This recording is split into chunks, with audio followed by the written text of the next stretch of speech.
Welcome to Business Innovators Radio, featuring industry influencers and trendsetters sharing proven strategies to help you build a better life right now. Welcome to the show. I'm Lisa Williams.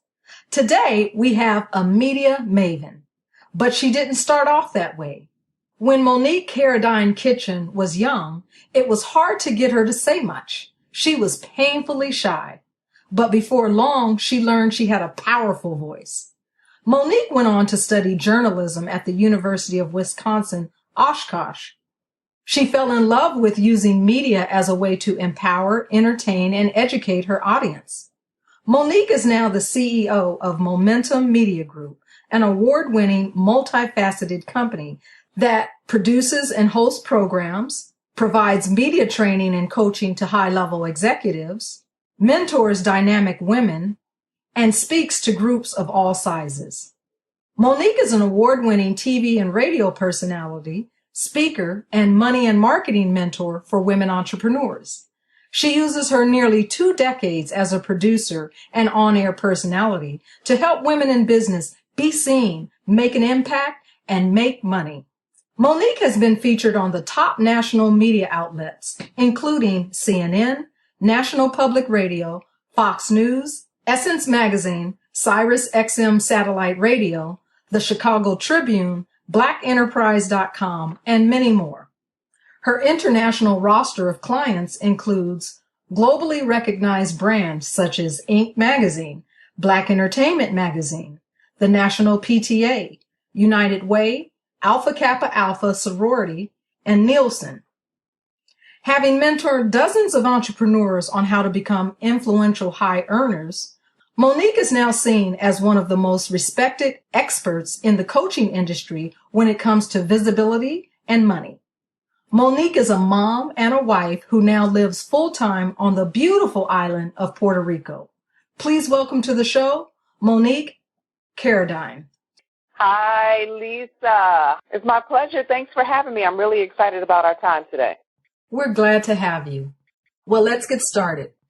Today, we're going to talk about the growing number of Black women in business, how we've evolved, and what it'll take to help African American women in business run successful businesses.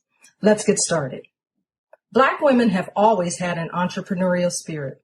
From our great-grandmothers who cleaned houses for a living and sold fish dinners at churches, to the many African American women who rose to the tops of their industries, including Michelle Obama, the first African American First Lady of the United States, Sheila C. Johnson, founder of BET, becoming the first African American woman billionaire, Oprah Winfrey, having the #1 daytime talk show in America, Serena Williams, #1 in women's singles tennis, Janice Bryant, owner of the largest minority woman-owned employment agency in the United States, and Ursula Burns, the first African-American woman CEO of a Fortune 500 company.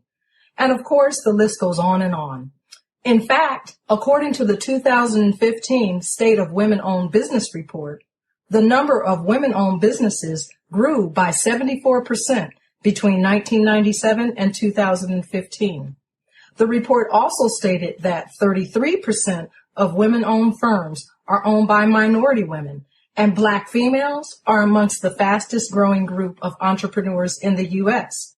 It's wonderful to know that African American women entrepreneurs are the fastest growing segment of entrepreneurs in the U.S. What a great statistic. So it's important that we don't let this momentum die. Now, more than ever, African American women entrepreneurs need resources available to help them not just be in business, but grow in business. The biggest hurdle African American women business owners face is that many are first-generation entrepreneurs, and they lack exposure to other Black women in business that have successful businesses from which they can glean habits and proven processes from. Let's look at an example of just how important having a role model accessible to you can be. Here is what Jessica Alba, actress and CEO of The Honest Company, said about having someone that you can call on. As far as mentors go, countless. I was not shy about making phone calls to many people. I've been fortunate enough to know people like Tory Burch and Diane von Furstenberg. And they, got lots of emails and phone calls from me along the way with tears in my eyes saying, I don't know if this is possible. Why is everyone telling me no? What do I do? What does it even mean to get venture capital? What is venture capital? What's a board? Like, I just didn't know all these business terms.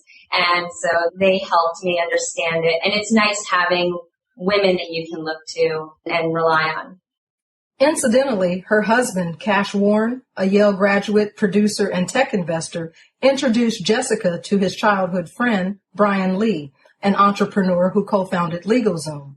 And the women Jessica reached out to, Tory Burch, who is a New York fashion designer, and Diane von Furstenberg, who is a billion-dollar fashion designer.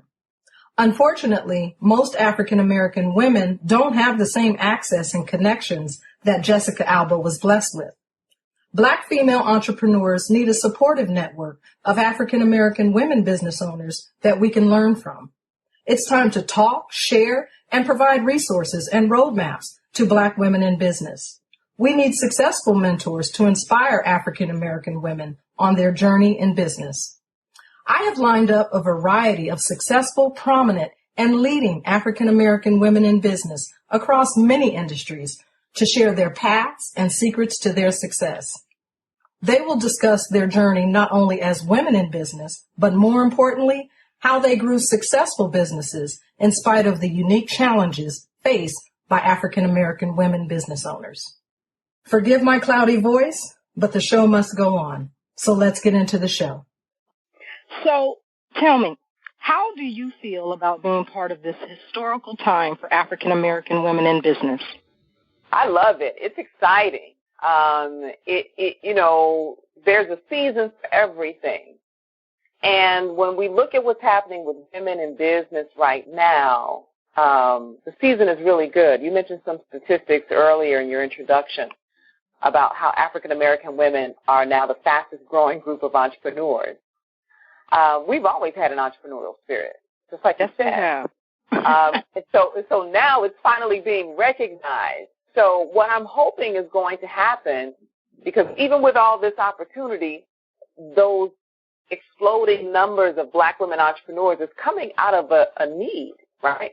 So lots of women are facing low pay, layoffs. They're experiencing jobs that just aren't fulfilling their needs. And that was kind of my story. I mean, I worked in radio. I had a great job as a midday talk radio host at one of the most respected radio stations in the country. And when I went to ask my boss for a raise, and I was then told that there was no money for a raise, and I hadn't had a raise in like 4 years, it dawned on me in that moment that I did not want to be in a position where someone else could determine how much money I could make, especially knowing, and I wasn't cocky by any stretch of the imagination, but at least I was pretty darn good at what I did. That's right. And, and I knew that I could stand shoulder to shoulder with the best of the best. So why was it that they were getting these big six-figure, multi-six-figure, million-dollar contracts, and I couldn't even get a raise after 4 years? So it was in that moment that I decided, and this was shortly after my son was born. He was less than a year old at this point. I decided that it was time for me to leave that position and start my own business, because I did not want to have a limit on how much money I could make. I did not only want to receive 2 checks a month. I like getting checks in the mail every day, as we say. That's right. You know what I'm saying? Not the 1st and the 15th. No, not that. No. I like the 1st through the 25th if I can, and I've had months like that as an entrepreneur. And so this is an exciting time. I think the challenge for us as African-American women, as we really get settled into this entrepreneurship at such unprecedented levels, is we have to begin to think bigger, okay? So sure, we're starting business oftentimes out of necessity. But, Lisa, we have to start thinking about our businesses as having the potential to truly be million-dollar businesses. I'm so glad you said that. Yeah. about that we later. We have to position ourselves. Yeah, we got to position ourselves to be able to receive venture capital. You know, I talk to so many women, and I know you've heard this. Women stop short of saying, when I say how much money do you want to make in your business this year, that's always one of the first questions I ask my clients. They'll say, oh, I want to make $65,000 or $75,000 or $85,000. It's like so many women stop short of the six figures. And we've got to change the way we think about money, change the way we think about ourselves and what's possible for us, and really start thinking like the Tory Burches of the world and the other young lady that you mentioned. So it's an exciting time for us indeed. You know, I want to comment on what you just said for a moment. I think why especially African-American women are stopping short of the $100,000 mark is 20 years ago, that was a lot of money, you know, in our culture. But six figures, I mean, that's the minimum these days to, you know, kind of live decent, right? You know. Right. So, right. Yeah, right. I bet you that's the challenge. Yeah, it is. It is a challenge. Changing the mindset. The mindset, Lisa, is everything. And the economy has changed, but our mindset hasn't shifted with the economy change. Exactly. Money. And the shift in the economy has made it possible for not just black women, but anybody to run a business from the beach if you so choose. Absolutely. But, and that's the beauty of it all, but we have to begin to see ourselves differently. So many people, because their mothers and grandmothers and fathers and aunts went to a job, got on the train, went downtown, drove for an hour to go to work, and stayed there for 40 to 50 to 60 hours a week. Some of us still think that that's what we have to do, and that people won't really take us seriously if we say, I'm going to go and I'm going to move to Martha's Vineyard, or I'm going to move to the Carolinas, and I'm going to get a beautiful waterfront home, and I'm going to work from my home 2 days a week, and the other 2 days I'm going to work on the beach, and then I'm going to make sure I have at least one additional day a week off every single week. So I'm not going to do the 5 day a week, 40 hour a week thing. I'm only going to work 3 days a week, and I'm going to make triple the amount of money that I ever had. See, we have to begin to see that that's possible for us, and that's where the mind shift work begins. But in order to shift the mindset, you have to undo layers and layers and layers of old stories. And we just can't do that on our own. No, we can't. And we're going to delve further into that in just a minute. But first, Monique, I want to know, you know, a good story isn't a good story until we can understand where you started. So how'd you get started in business? You just spoke about, you know, once you were in a career, but how did you get started in business? Yeah. So it's a great question. So I explained when I went to my boss, couldn't get a raise. I decided in that moment that I was not going to stay in that position anymore. Several months later, I left that job and started my own business. And I started that business because, as I said, I had just had a son. He was less than a year old. So my business and my son are the same age, basically.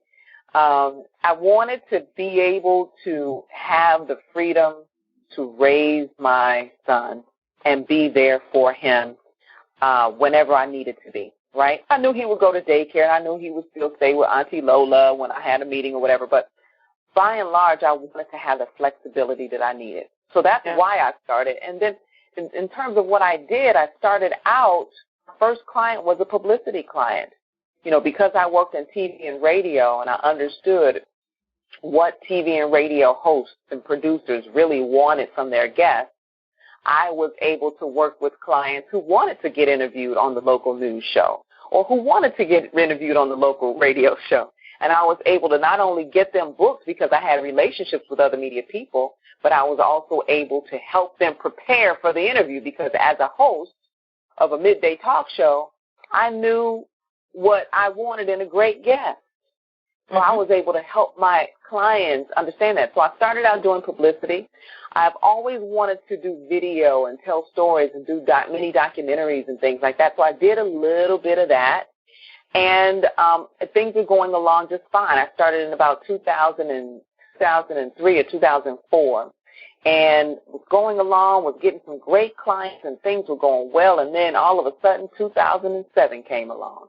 Oh, yeah. And the economy shifted. You remember that, right? I mean, oh, yeah.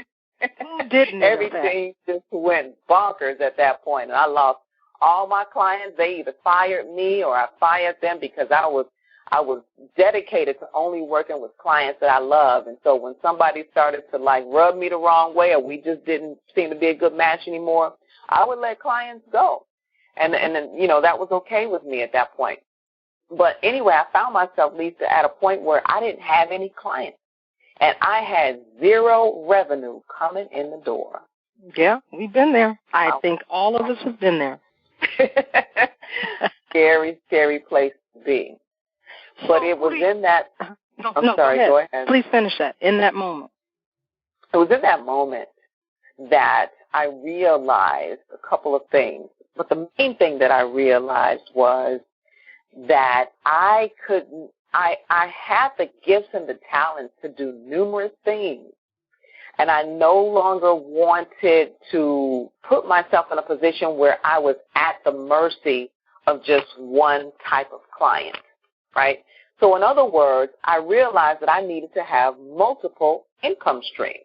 Mm-hmm. I needed to have money still coming in when my bigger clients decided that they needed to cut budgets, right? So I needed to do different things. And so I started to do different things. I started to look outside of just my city and my community for clients. I began to look globally, right? And that's at the same point at which the whole internet marketing thing started to take place. And so and this is key, and I want everybody to really hear this. So I started to do research. I started to read books about how these other people out here that were building businesses online and making multiple six figures, what were they doing? I knew that they were no smarter than me. Right. So what were they doing? So I started to do my research. I ran across a book. Maybe I'll save this. I'll add this to my book list. I know you're going to ask me about books. But I read this book that changed my life because it showed me how I could actually take the knowledge that I already had and the expertise that I had and turn it into products, e-books, audio products, training programs, workshops, courses, and whatnot. So I began to do that. And then eventually I got back into radio and landed on my own TV show. So that gave me a platform. People once again started to know me and say, oh, she's back out there. She's on TV. She's on radio. So that gave me the exposure that I needed and the credibility. So I was doing the TV show, the radio show. I was starting to create courses and doing all the stuff online. And the key is this, back to what you said. The key is I finally, Lisa, made the decision to invest in a coach. Yeah. No, that's huge. That's super important. So, Monique, tell me, who do you work with and how do you help them? And then we're going to go right into the interview with regard to African-American women in business. But kind of tell us, who do you work with and who do you help currently? Okay. So right now, I work with women who are thought leaders, women who are coaches or desire to be coaches. I work with women in ministry, women entrepreneurs who are visionary, who know that they want to make a big impact in the world, and they also want to make great money, but they just don't know where to get started. And so I help visionary, spirit-led women create more money, more freedom, and more influence in their business. And how do you do that? I do that by, again, focusing on three areas, money, freedom, and influence. And I do that through my coaching programs. I'm now a certified coach because once I got a coach, that propelled me to say, wow, this woman helped me in incredible ways. So I went on to get 2 coaching certifications of my own. And So I do coaching programs internationally, both live and virtual, and I have helped a lot of people. And so people come into my coaching programs, and, of course, everybody wants to start with money. And so we do the work around shifting the mindset, because I am a money breakthrough coach where we specialize in the mindset and creating a new story while overcoming the old money story. So that's my area of expertise. And so once we overcome the mindset issues, then we begin to look at ways that that woman, that client that I'm working with, can create additional income streams, can make more money doing what she loves without working 40, 50, 60 hours a day, and then how she can take her expertise and leverage it by getting publicity on radio and TV and through speaking on stages. So that's what I do. Very powerful, yes. Positioning is the new marketing. That's your thing, right? Yeah, absolutely. I love it. So as an African-American woman in business, let's talk about what your path has been like as you've navigated your entrepreneurship. So, Monique, what can you share with other Black women business owners about starting, staying, and sticking it through to reach a level of success in their business? Yeah. That's a really great question. So I think the first thing that you really need to do is you need to know what it is that you do. In other words, if I were to be talking to you, Lisa, and you said to me, I want to start my own business, I'm new at this, how do I do it? I'd say to you, listen, first of all, you've got to know what you're good at. I like to help women stay right in the midst of what I call their genius zone, okay? So if you're good at PR or publicity or marketing or whatever the case might be, I'm going to advise you to do that in your business and outsource the rest, okay? Because that's a great nugget, and outsource the rest. Keep going. Oh, honey, yes. We got to stay in our genius zone, because when I work with visionaries, that's all my clients are visionaries, right? They've got this big vision for what they want to do in the world. And one of the challenges that visionaries face, Lisa, is that we tend to be brilliant at multitasking. We can do a lot of things, and we think that we should be doing all those things. And therefore, it takes us a little while longer to ask for help. Right. And so right. I have to rein my visionaries in and say, okay, I know you can do all those 10 things, from stuffing the bags to filing the files, to following up to this and that and the other. I know you can do all that, but I want you to stay in your genius zone, because I need you focused purely on creating outcomes. So I get them to focus on what is their genius zone, what are the outcomes that they create. Second thing you have to do is focus on who it is that rocks your world in terms of who you want to work with. Too many people out here, Lisa, are working with people that are not a good fit.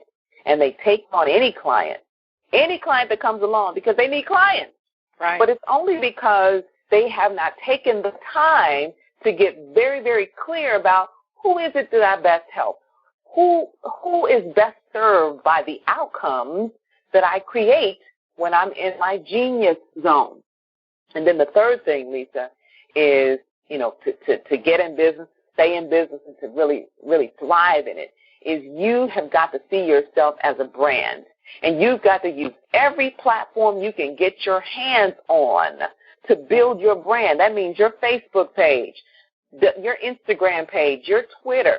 All of those should be used to help you tell your story and build your brand. How do you build your brand? You build your brand by telling your story, sharing your experience in this area of expertise that you have, doing it in a narrative kind of way, not a salesy or constantly promoting kind of way, but find a way to tell your story as if it were a narrative, right?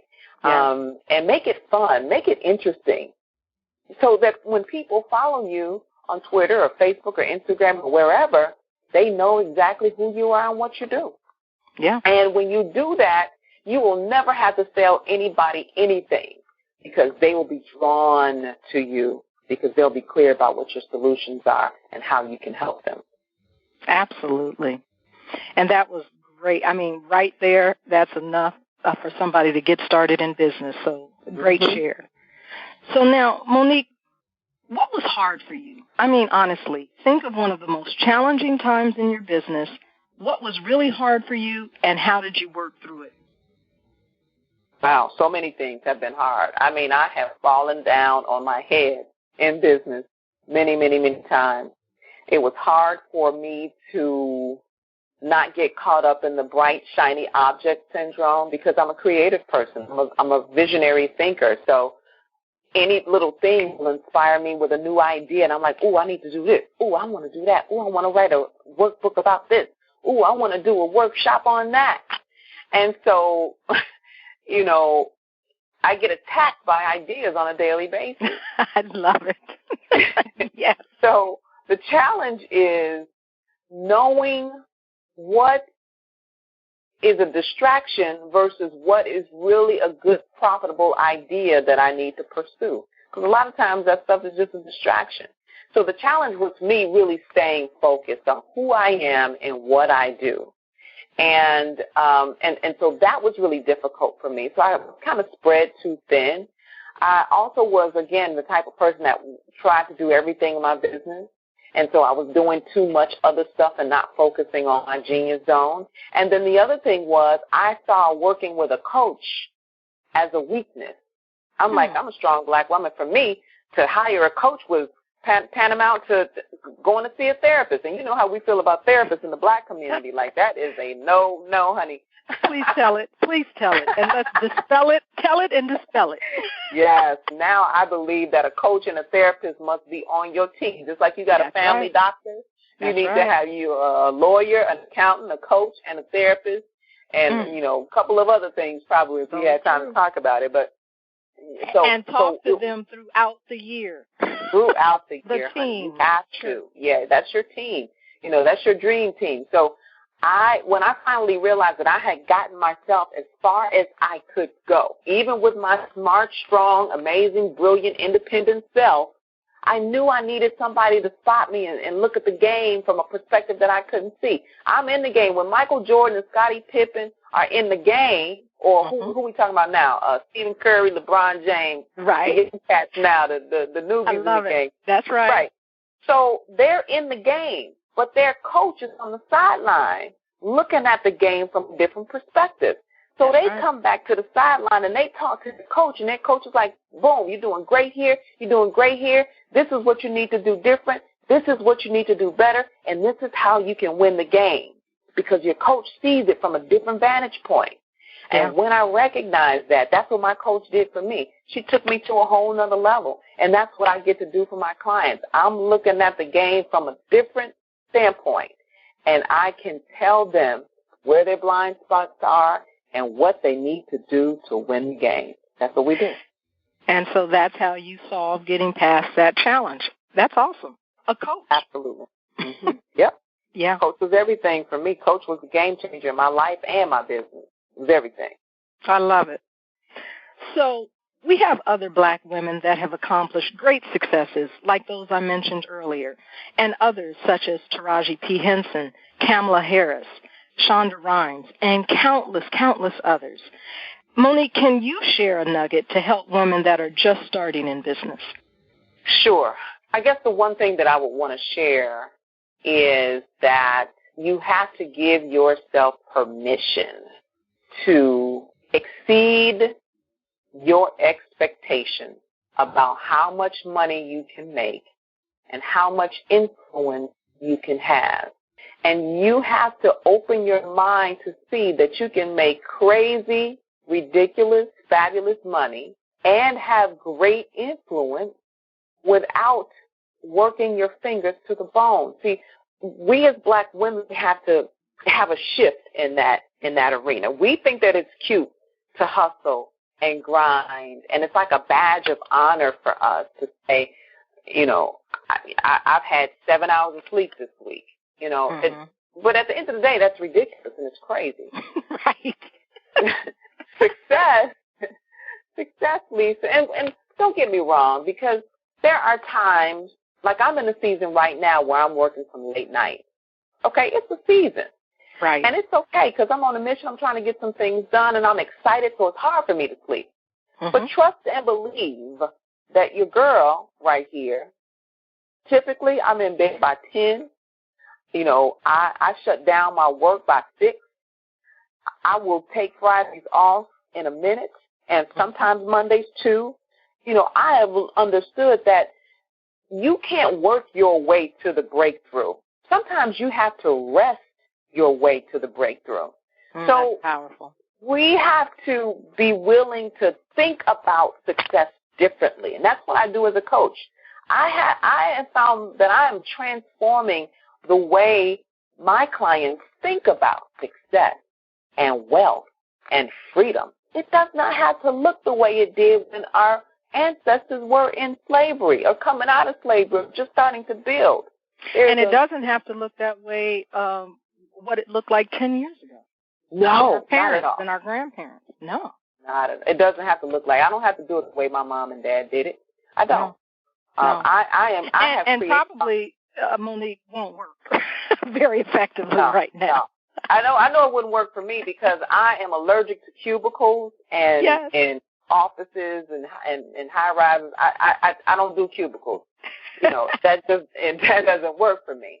But I think that you know, I'm on a mission to really.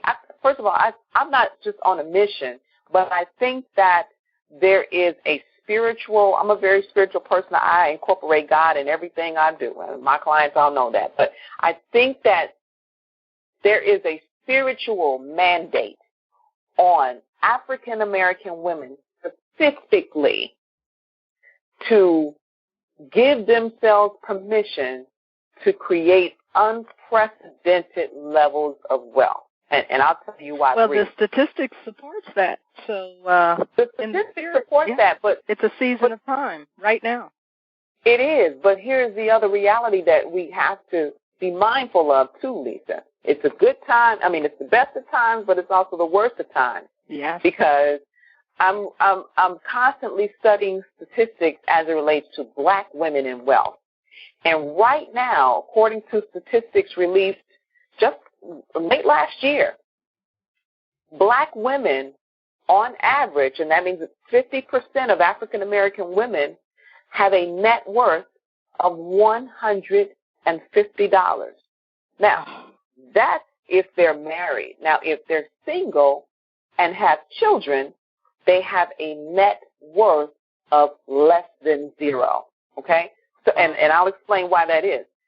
The reason we have such a low net worth compared to a married Caucasian American woman, she has about $15,000 on average. This is the median, okay, on average, whereas we only have $150. And it's not because we're reckless with our spending. I mean, some people are, but that goes across racial barriers, right? Sure. But the reason that is because number of reasons. I'll give you just 2 or 3. One of the reasons is we haven't had access to wealth-building information like others have had. We have come from, some of us, a legacy where people struggled, worked paycheck to paycheck, were, hand to mouth, were, just struggled. And that has permeated our generations right now. But it's also because we weren't educated about credit, we weren't educated about wealth, but as adults, even though we work hard, and sisters work hard, Lisa. That's right. There's no shortage of hard-working African-American women out there. If there was an award in many going out capacities. Oh, please. If there were awards being given out for who's the hardest working, we'd be the first to get that every time. But even with that, when we do have a decent salary or decent income, oftentimes black women find themselves taking care of extended family members. That means grandmother, that means mother, that means nieces, nephews, whoever the case might be.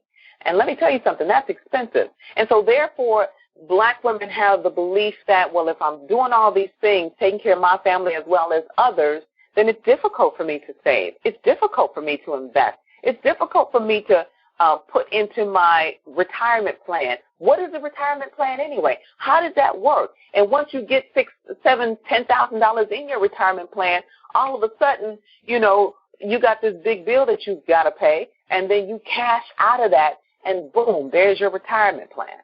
There's your savings gone. And so those are, and in addition to the pay inequities that exist, and that goes back to policy issues that we need to have addressed and whatnot, but these are just some of the things that put us in a position where right now our net worth on the median is $150. Wow. And it's really tragic, Lisa, when you think about it. It truly is. And that's part of my goal, my mission, my passion right now, sharing these interviews, getting information available to women, especially those that are starting businesses, that are at a point of, do I go left, do I go right, do I quit in their business? These types of interviews, my goal, my hope, is that it will give them the information, the inspiration, and the courage to keep pushing, and the knowledge on how to do that. Exactly. So, Monique, let's keep moving. Can you share a nugget? What would you say is most important to have a successful business? Give me just one thing you would say that is most important to have a successful business. Wow. One thing that's most important for a successful business. Oh, my goodness. Team. Love it. Got to have team. Mm-hmm. You know, even a solopreneur needs team. And it goes back to what I was saying earlier about your genius zone. If you have team and you've got someone that can handle your email marketing, who can also handle, other aspects of your business, and they don't have to be full-time sitting on payroll, because sometimes we have seasons where it's busy and sometimes not so much. But I promise you, when it's time for me to do marketing, I'm not designing my own website, Lisa. Right. Now, I could because I'm smart and I know how to do that. Mm-hmm.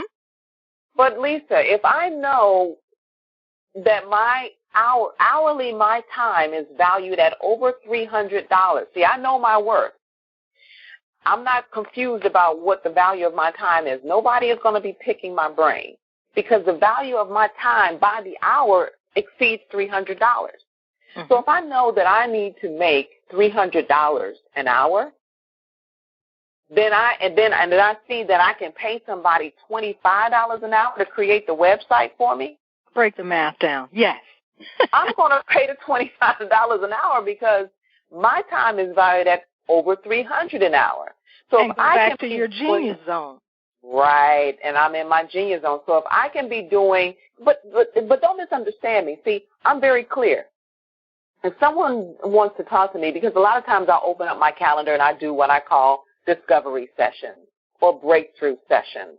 And that's where I'll invite people to schedule a time to talk with me. If you need a breakthrough, they'll do a 30-minute call with me. It's complimentary. And I will do a discovery session with them. I'll make sure I offer that invitation to women who are in my ideal market. And I'll do a conversation with them and help them create a breakthrough. But you better believe that at the end of that conversation, I am inviting that woman to join my program or to come and do a one-day strategy session with me. So I strategically am going to focus on helping her create a breakthrough in that call, but I am going to turn that conversation into cash. So while she may not have paid me for that 30 minutes, I still, because I know how to convert conversations into cash, typically will be able to get her to say yes to a program where she will invest, $1,800 or more, or $900 or more, and she will become a long-term client because most of my clients stay with me for many, many years. So does that make sense? So you got to stay in your genius zone, and it takes courage, but you've got to have the courage to stay in your genius zone, but you also, I guess you said one. It's hard for me to do one, Lisa. You did it. You said it. You said it was team. We're good. No, and team is fabulous. We kind of went into the genius zone, which is fine. But your success, what you said was most important was team, and that's a wonderful nugget. Yeah. So, Monique, let's have a little fun. If you could share something with your younger self, let's say the 15-year-old 15 years ago, Monique, about being in business, what would you say to yourself? I would say to myself, child, relax. It's going to be okay. I tell you, that is, I bet you across the interviews, that's one of the biggest ones. How about that? It's like you got to be easy on yourself because business, you're going to make mistakes. The most successful people in business make mistakes, honey. You got to make mistakes. So I would say relax, be easy on yourself, but I would also say to myself, take some bigger leaps, because breakthroughs don't happen inside of a comfort zone.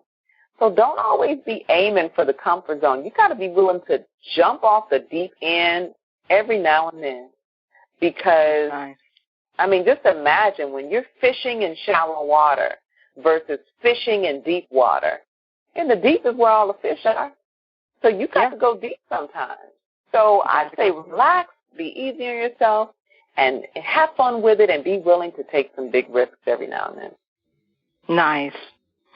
And as I explained in the introduction, one of the greatest challenges African American women face in business is the lack of successful black women role models in our communities. So let's talk now specifically about the unique challenges African American women business owners face. I'm going to list off about 5 or 6 areas. Let me know when I finish which one resonates with you, and then if you can speak to that as an experience that you had. I'm sure you'll be able to relate to all of them at some level, but let me know which one jumps out at you, okay? Mm-hmm. Family tends to be a challenge. They don't understand your entrepreneurial walk. Friends, especially early in business, sometimes they're working, they don't have a business, they don't understand. No role models to call on.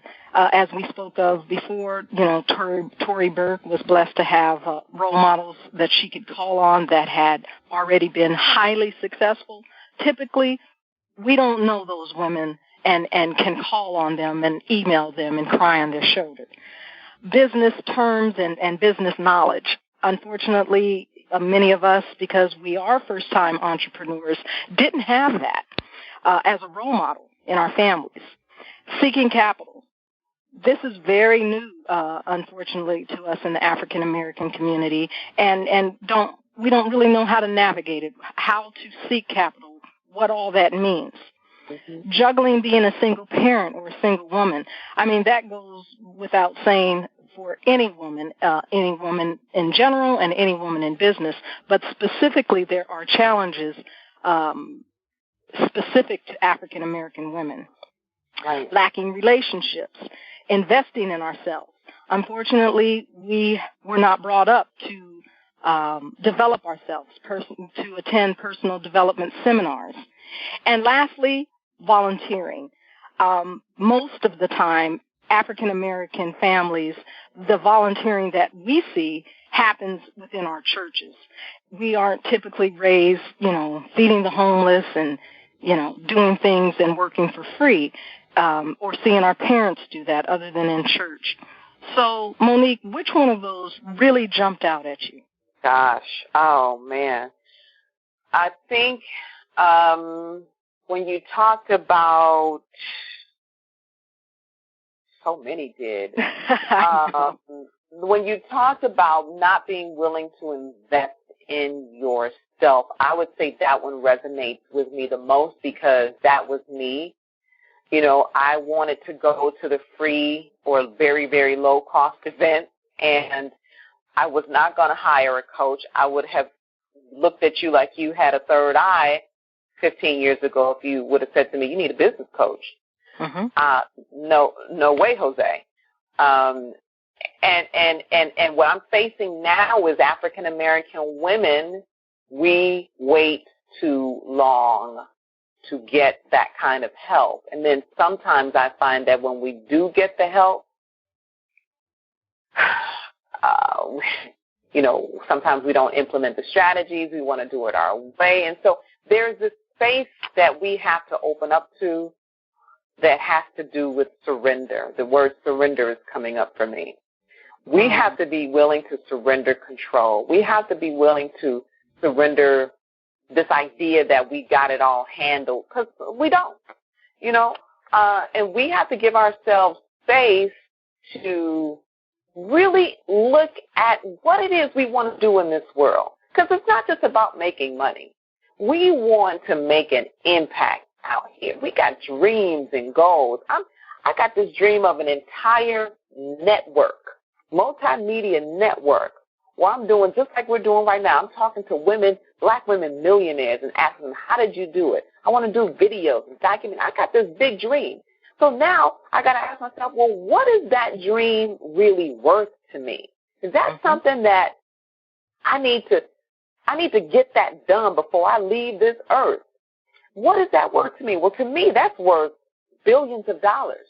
So if you got $1 billion dream, why aren't you willing to invest $10,000 to get a mentor or a coach that's going to help you map out the strategy to get there? No, you want to figure it out. You know everything. I don't need no help. I ain't got that kind of money. $10,000 what?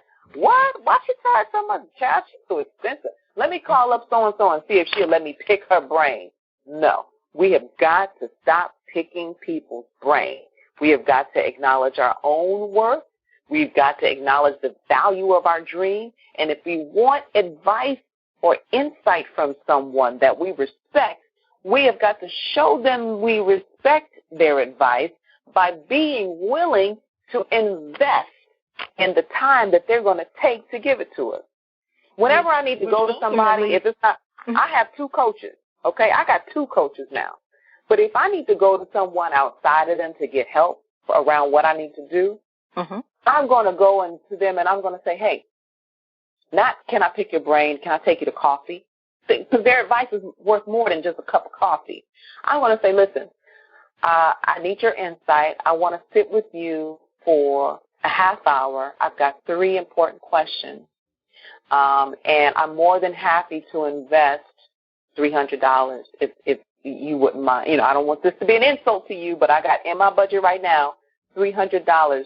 Can you sit with me for 30 minutes and answer a few questions with me? Now, oftentimes they'll say, girl, you don't have to pay me out. I'll do that for you, no problem, because I plant good seeds, and so that favor abounds for me, right? That's right. But I'm willing to tell my mentors, I got $300. Can you spend 30 minutes with me? Investing in ourselves is huge. I'm so glad you spoke on that one. Someone just spoke on volunteering, which was huge.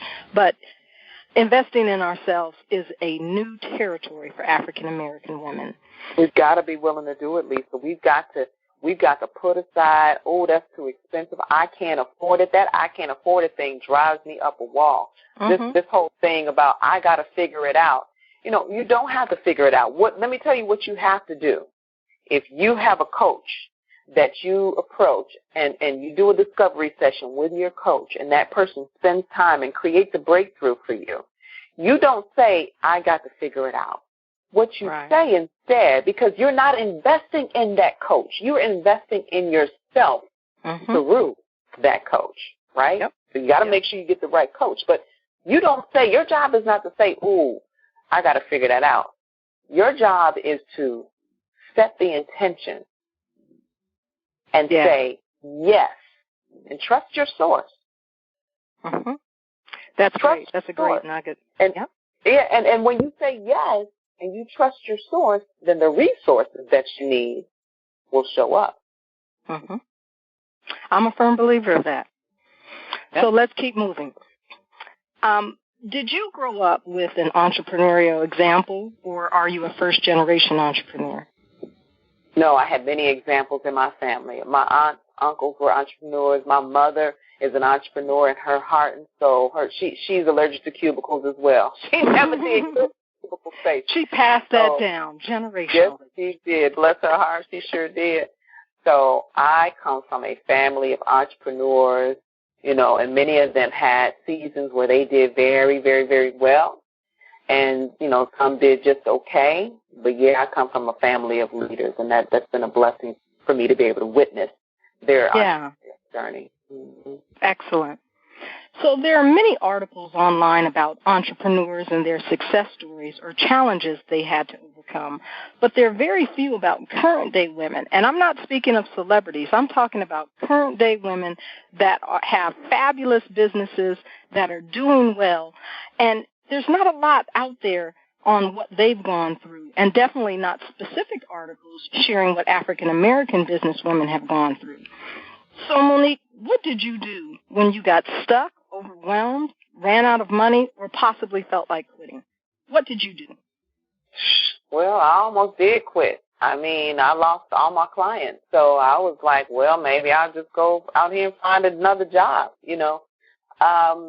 But when I got to that stage, you know, I prayed. I prayed for guidance. Mm-hmm. I prayed for solutions and answers.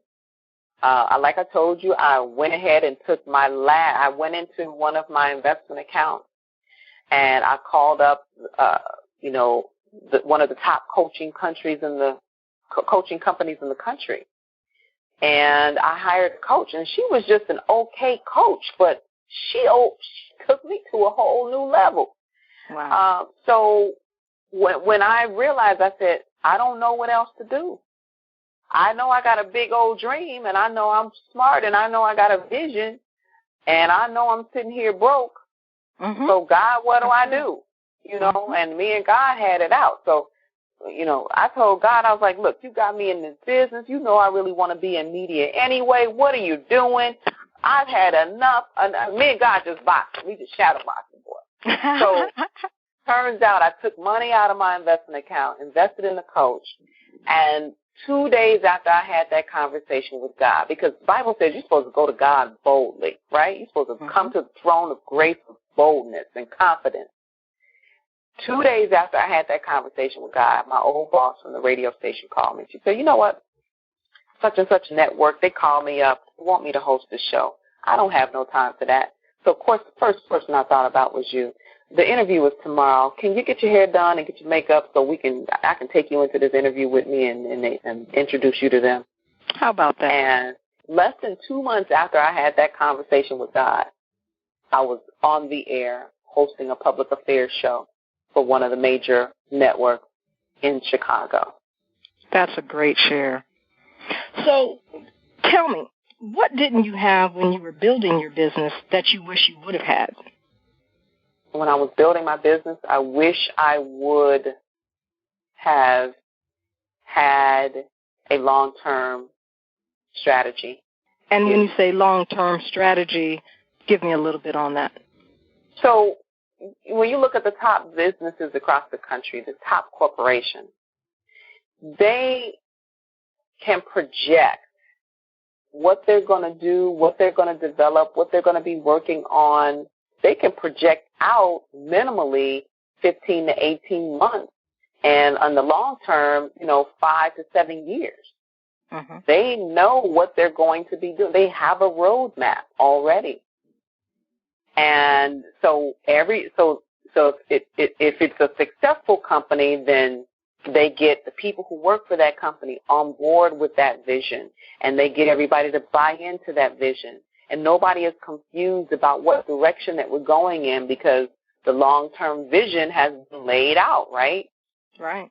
But for me, I was just so day-to-day, and that's the struggle with most entrepreneurs. That's why we're entrepreneurs, because we can do so many different things, and sometimes we do get pulled in different directions. But I think, again, it's a new day, and I think that as entrepreneurs who are visionary and multi-talented in different areas, we still have to have the courage to lay out a vision. That's what I like to get with my clients in the month of September every year.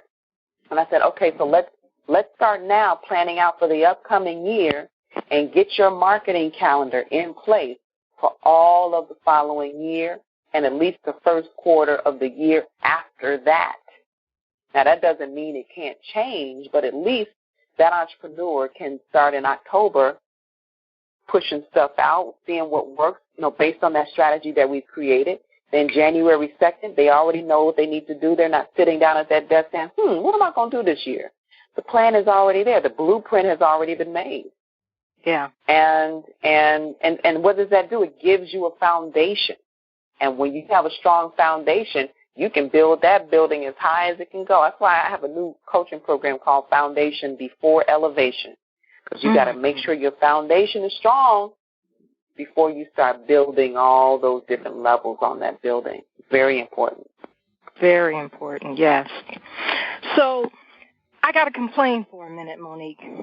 Our black businessmen are showing us out, and that's not going to work. Tyler Perry has his homeless to success story. Eric Thomas, the motivational hip-hop preacher, has the homeless to PhD story.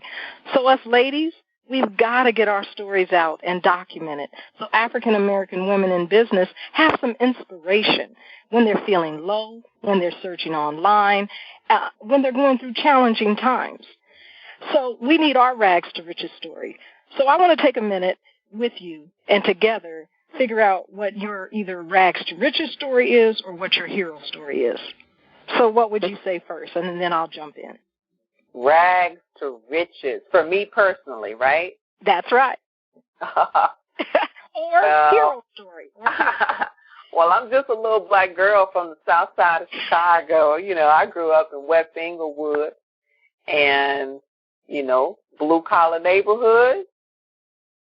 You know, parents, they worked hard every day.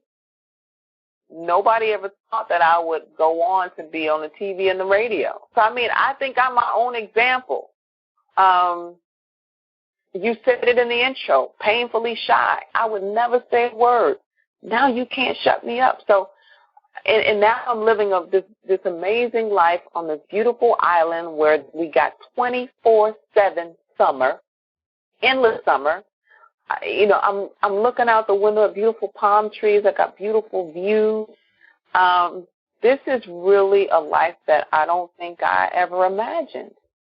But this is what's possible. You know, I also love Oprah Winfrey's story. I love her story. Yes.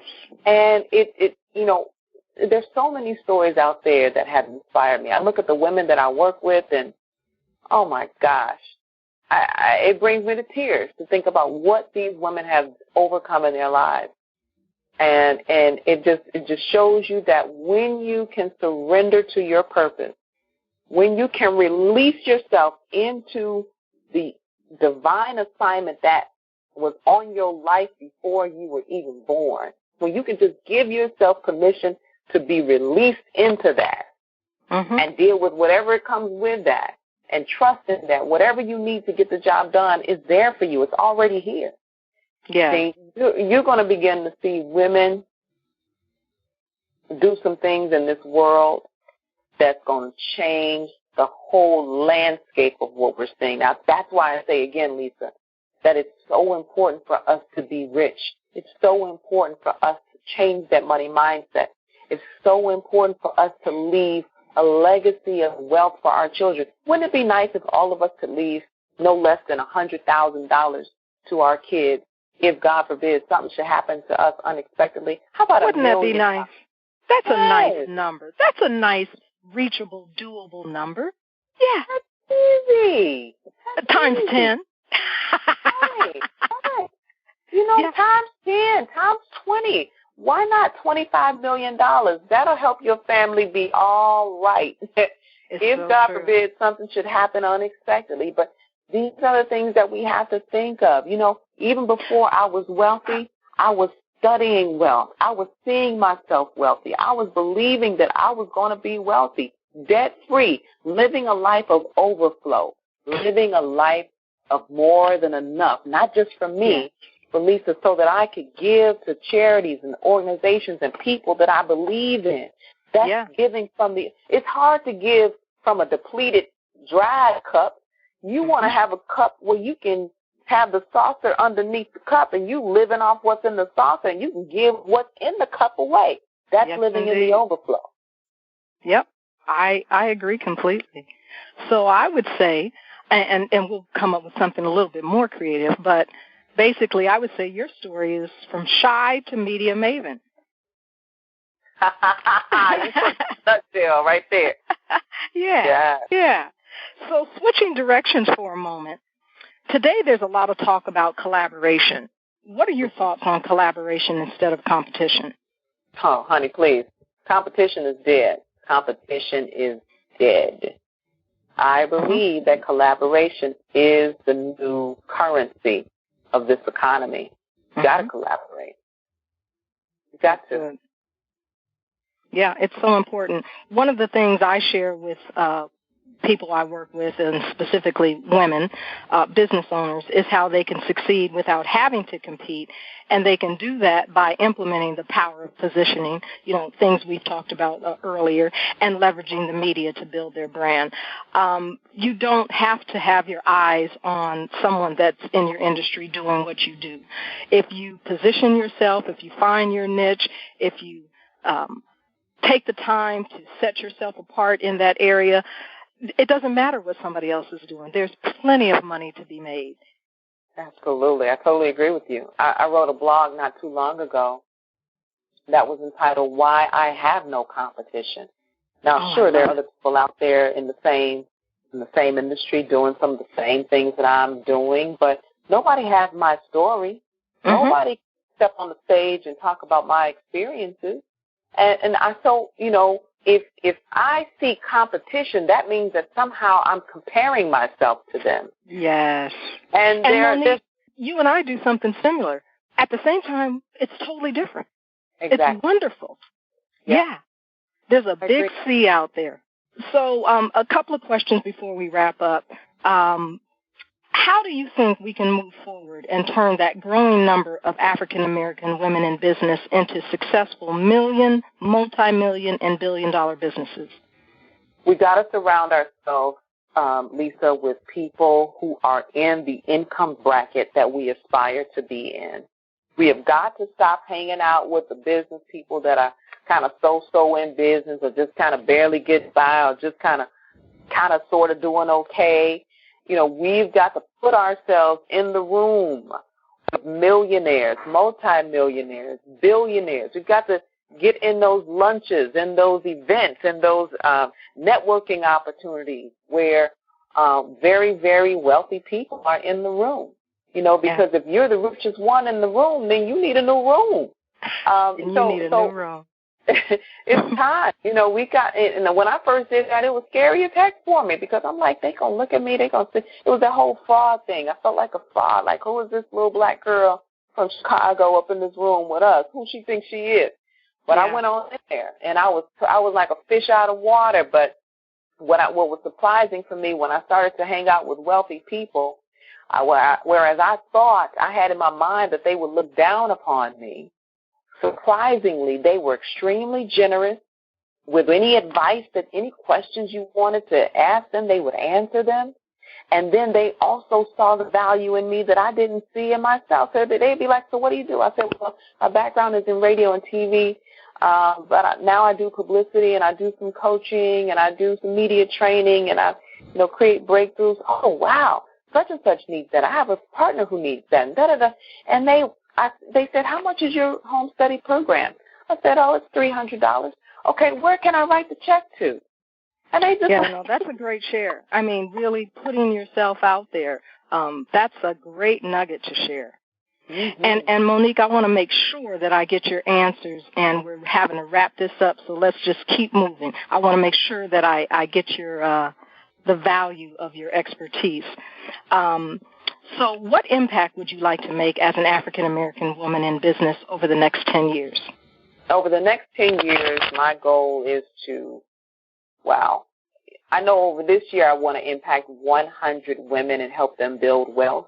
So I guess if I were to calculate that over 10 years, then I'd love for it to be 10,000 or more.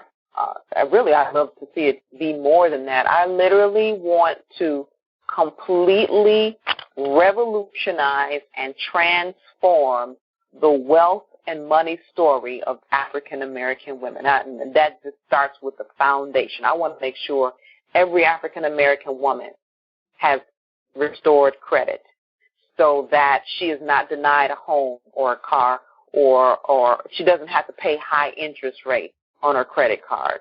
I want her to have a will and trust. because life is short. We see all the crazy things happening around the world. So if something should happen, there is a directive in writing that can make sure her children are taken care of. I want her to have money saved. I'm talking about a basic savings account. Can we get $20,000 in your savings account? Can we just put that in there? And can we get 3 to 6 months of living expenses, God, for an emergency? Yes. Thank you. Can we stop using the savings account as if it was an emergency fund? I just want us to have something because we deserve it. And I want us to be able to create, maintain, sustain, protect, and transfer that wealth. Even though it may be little right now, it's going to grow. And we got to see our value and know our value and understand that we can have 5 income streams, because that's what millionaires do. They got 5 to 7 income streams. That's right. I want us to begin to see ourselves right now as wealthy, powerful, and whole, and living in overflow. And when we see that, I got a tough job ahead of me, Lisa. If I can feel it. No, you don't. That's a wonderful goal for the next 10 years. I love it.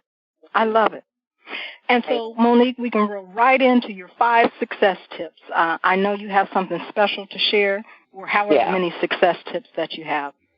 Well, I have 4 tips, and these aren't actually tips, but these are the 4 kinds of people who make money easily, okay? Because there's a lot of rumors out there flying around about money. There's a recession, a down economy, whatnot.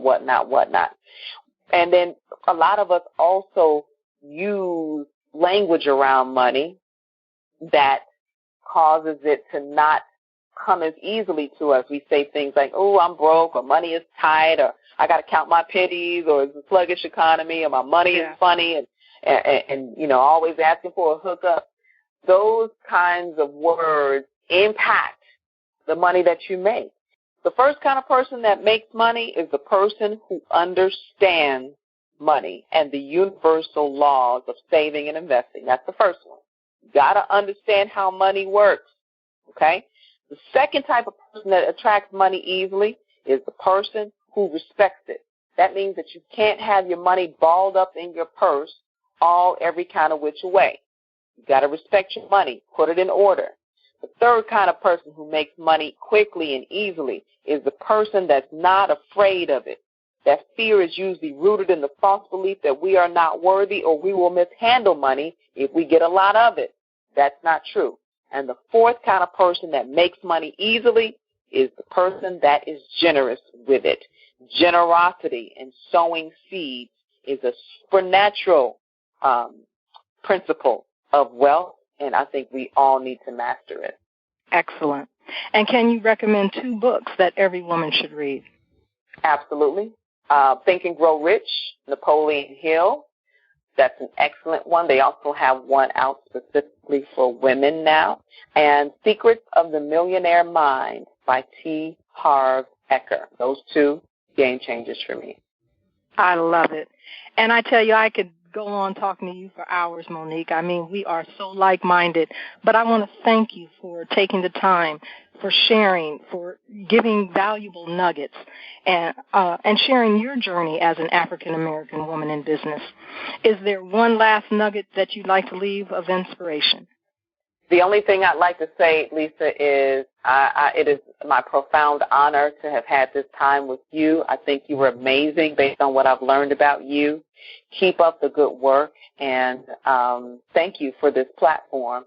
And to the ladies and gentlemen listening, the time for living in lack or just enough, those days are over. It is time that we as African-American women open our arms and our minds and our spirits to receive our overflow. And where can listeners get more information about you? They can go to my website, MoniqueCaradine.com. That's MoniqueCaradine.com. Excellent. Thank you for joining the show today. And everyone, remember, lead with value and the revenue will follow.